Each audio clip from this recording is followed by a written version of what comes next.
يا نفس إن لم تظفري لا تجزعي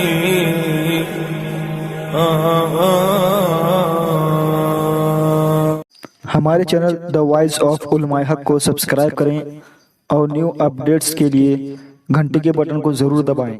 سے چلے گئے، عمر چلے گئے، عثمان غنی کا زمانہ آیا تو صحابہ نے جیسے جہاں قرآن حضور سے سنا تھا، صحابہ پوری دنیا میں پھیل گئے۔ صحابہ نے افغانستان فتح کیا، ترکستان صحابہ نے فتح کیا۔ یہ چائنا ہے نا، یہ چینیا ہے، چھوٹے چھوٹے بیٹے اتنے اصل بدماش، یہ گڈاتن فتنتن ہے۔ ہاں جی، یہ کرونا جو ہے نا، یہ چینیا کی وجہ سے آئے بیٹوں گے، ہے مختصر مفید مگر بہت دماغ، بہت فتنی۔ اس چائنا کو فتح کیا صحابہ نے، یاد رکھو، صحابہ نے تقریباً دنیا کے اکثر حصوں کو فتح کیا اور اسلام پھیلایا۔ تو جس صحابی نے جیسا قرآن حضور سے سنا تھا، اپنے شاگردوں کو ویسے ہی پڑھایا۔ اب قرآن کریم نازل ہوا ہے 7 لغات پہ، انزل القرآن علی 7 احرف، 7 قرأت ہیں قرآن پاک کے پڑھنے کے 7 طریقے۔ کیوں؟ عرب کے بڑے بڑے قبیلے 7 تھے اور ہر ایک کی عربی کی ٹوننگ الگ الگ تھی۔ ہاں جی، تو رسول اللہ صلی اللہ علیہ وسلم نے فرمایا کہ جس طرح سے جس کو پڑھنا آسان ہو اس طرح پڑھ سکتا ہے۔ ایک مرتبہ حضرت عمر نے دیکھا ایک آدمی الگ ہی قرآن پڑھ رہا ہے۔ عمر نے اس کی گردن میں ہاتھ رکھا اور اسے پکڑ کے حضور کے سامنے لائے، یا رسول اللہ انہیں قرآن غلط پڑھ رہا۔ حضور نے فرمایا عمر چھوڑ دے اس کو۔ آپ نے فرمایا پڑھو، انہوں نے پڑھا۔ حضور نے فرمایا عمر تم پڑھو، عمر نے پڑھا۔ تو حضور نے فرمایا ہاکذا انزل وہاکذا انزل، قرآن ایسا بھی نازل ہوا ہے اور ایسا بھی نازل ہوا ہے۔ ہاں جی، لہذا حضرت عثمان غنی کے زمانے میں بڑا اختلاف ہو گیا کہ صحابہ کے جو شاگرد تھے، جس صحابی سے جو قرأت سنی وہ پڑھی انہوں نے، تو آپس میں اتنا اختلاف ہوا، کہتے تھے تو غلط قرآن پڑھ رہا، انہوں نے بولتا تو غلط پڑھ رہا، میں صحیح پڑھ رہا۔ عثمان غنی کو لکھا گیا، امیر المومنین، یہاں ایسے حالات پیش آئے، عثمان غنی نے حکم دیا 4 صحابہ کو کہ قرآن کریم کو اس طرح سے لکھو جو اللہ کے نبی پڑھتے تھے، اہل حجاز کی جو لغت ہے، اللہ کے رسول جیسے قرآن پڑھتے تھے ویسے لکھو۔ چنانچہ قرآن لکھا گیا، اس کی 7 نقلیں لکھی گئی۔ پہلے چھاپ خانے کہاں تھے جی، ہاتھ سے لکھنا پڑتا تھا، اس کی 7 نقلیں کی گئی اور اسلامی حکومت کے 7 صوبوں میں ان کو بھیجا گیا۔ اور عثمان غنی نے فرمایا بس اب اس کے بعد کوئی اور قرأت میں قرآن نہ پڑھے، بلکہ اسی قرأت میں پڑھے جو اللہ کے نبی پڑھا کرتے تھے، جو خاندان قریش کی زبان ہے، مکہ اور مدینے والوں کی جو زبان عربی ہے، اس زبان میں ہی جو اللہ کے نبی پڑھتے تھے۔ اب پوری امت مسلمہ اسی قرأت پر عمل کرے گی۔ چونکہ عثمان غنی نے ایک ہی قرأت پہ پوری امت کو جمع کیا، اس لیے ان کو جامع القرآن کہا جاتا ہے۔ جمع تو ابو بکر صدیق کے دور میں ہو چکا تھا، لیکن ایک قرات پر جمع کیا، اس لیے عثمان غنی کو جامع القرآن کہا جاتا ہے۔ فرق سمجھ میں نہیں آیا؟ ہاں جی، یہ ایسی مجلس میں بیٹھے تو کچھ نہ کچھ تمہارے کو معلومات حاصل ہوتی، میں تو میں ہوشیار ہے، میرے کو سب آتا، یہ تفسیر کی کیا ضرورت ہے؟ ہاں جی، ہر کس کے ندانت و بدانت کے بدانت، در جہل مرکب ابد الدہر میمانت۔ جو بیمار یہ سمجھتا ہے کہ میرے کو بیماری چ نہیں ہے، انہیں کل مرنے کا آج مر جاتا ہے۔ ہاں جی، جو یہ سمجھتا ہے میری کو بیماری ہے، انہیں علاج کرا کے صحت پا جاتا ہے۔ علم کا دعویٰ مت کرو میرے کو سب آتا، میں بہت بیان سنے سو ہے، ہاں جی، میرا بہت وقت لگا ہوں گا، وہ الگ وشے ہے، یہ الگ وشے ہے، بات سمجھ میں؟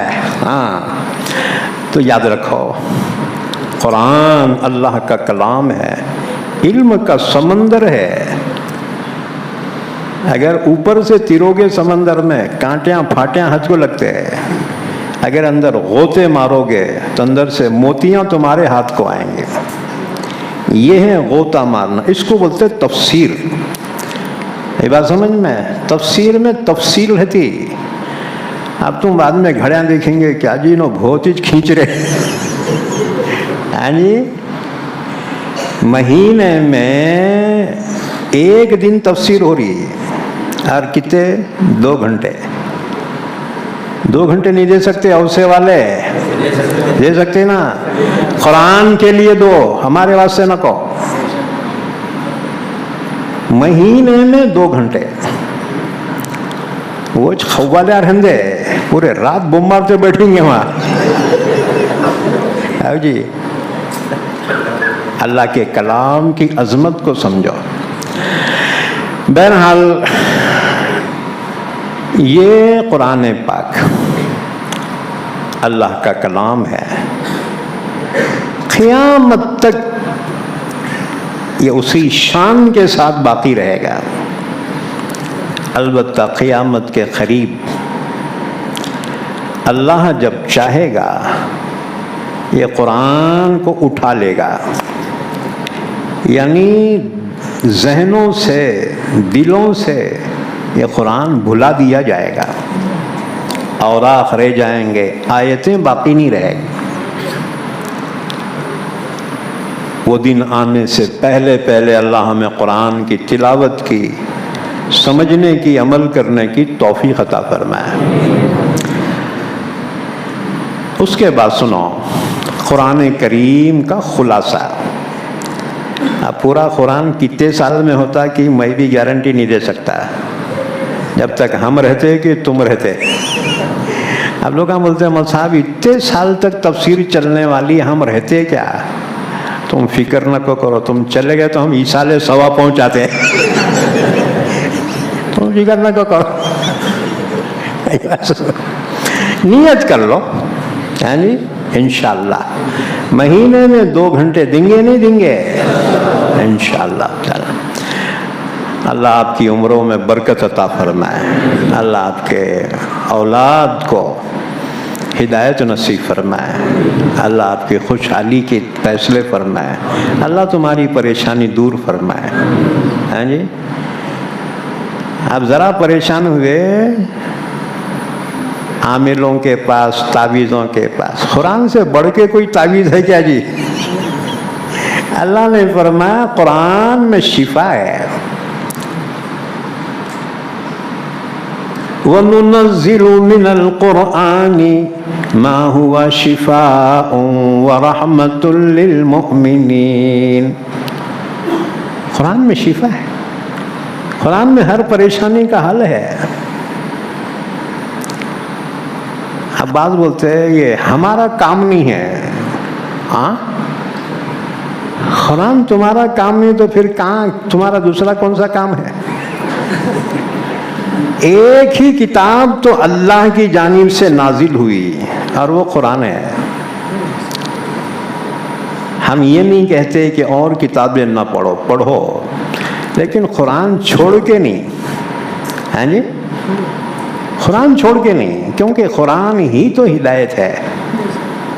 الف لام میم ذالک الکتاب لا ریب فیہ ھدی للمتقین، قرآن ہدایت ہے۔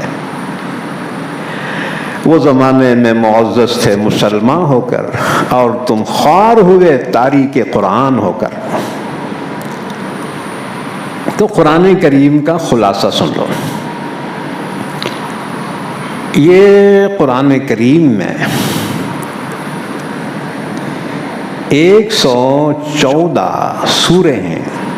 کتنے سورے ہیں؟ 114 سورے ہیں، اور 540 رکوع ہیں، اور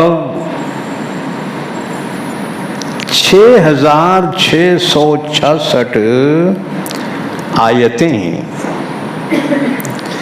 اور 77934 الفاظ ہیں۔ قرآن کریم میں 6666 آیتیں ہیں۔ کیا ہے ان میں؟ 1000 آیات امر ہیں جس میں حکم دیا گیا ہے، 1000 آیات نہیں ہیں جس میں منع کیا گیا، 1000 آیات وعدہ ہیں جس میں وعدہ کیا گیا، 1000 آیات وعید ہیں جس میں ڈرایا دھمکایا گیا۔ کتنے ہوئے؟ ہاں جی، 4000 ہو گئے۔ 1000 آیات قصص ہیں جن میں واقعات بیان کیے گئے ہیں، پچھلے انبیاء کرام کے، ان کے قوموں کے عبرتناک واقعات بیان کیے گئے، اور 1000 آیات امثلہ ہیں، مثالیں بیان کی گئی ہیں، کیونکہ مثالوں سے بات جلدی سمجھ میں آتی۔ جیسے ایک مثال قرآن نے دی کہ کافر مشرک اللہ کو چھوڑ کر جن کی پرستش کرتے ہیں، پوجا پاٹ کرتے ہیں، ان کے 33 کوٹی معبود مل کر ایک مکھی بنانا چاہیں، اللہ نے فرمایا ہرگز نہیں بنا سکتے۔ لن يخلقوا ذبابا ولو اجتمعوا له، ذباب کہتے ہیں مکھی کو، اللہ نے فرمایا پورے بتاں مل کے، کانکے بھی ہندے، ہاں جی، پورے بتاں مل کر ایک مکھی بنانا چاہیں، قرآن نے چیلنج دیا، ہرگز نہیں بنا سکتے۔ اچھا، مکھی بنانا تو دور کی بات ہے، اگر کسی بت کے سامنے اس کا کوئی عقیدت مند بوندی لا کے رکھا ہے، شیرینی بوندی، اور ایک مکھی آ گئی اور اس میں سے بوندی کا ایک دانہ اٹھا کے لی جا رہی، اس بت میں اتنی طاقت نہیں ہے آگے بڑھ کے وہ مکھی سے اپنے بوندی کو واپس لے سکے۔ اب بھی کر کے دیکھو، اللہ نے اسی کو فرمایا لن يخلقوا ذبابا ولو اجتمعوا له وَإِن يَسْلُبْهُمُ الذُّبَابُ شَيْئًا لَا يَسْتَنْقِذُوهُ مِنْهُ،